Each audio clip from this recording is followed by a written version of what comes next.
Hello, friends. Welcome to Creative Medicine. In this lecture, we will learn about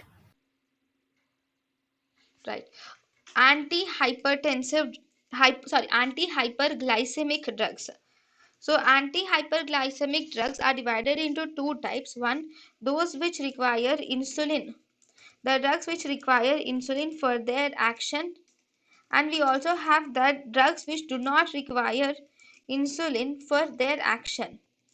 The drugs which require insulin for their action, these drugs mainly include sulfonylureas, meglitinide, incretin, are also called as GNP analogs, DDP4 inhibitors, and amylin analogs.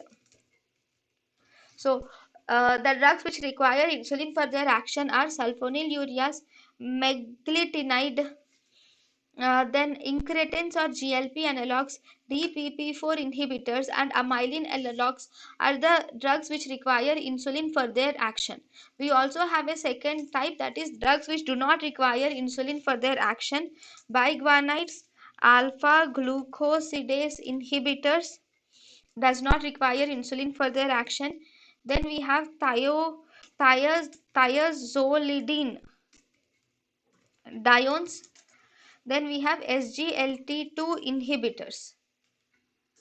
Okay, now these do not require insulin for their action.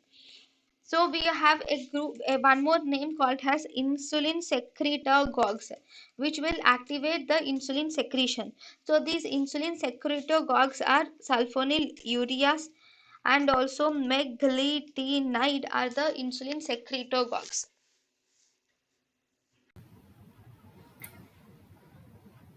thank you and thank you for watching.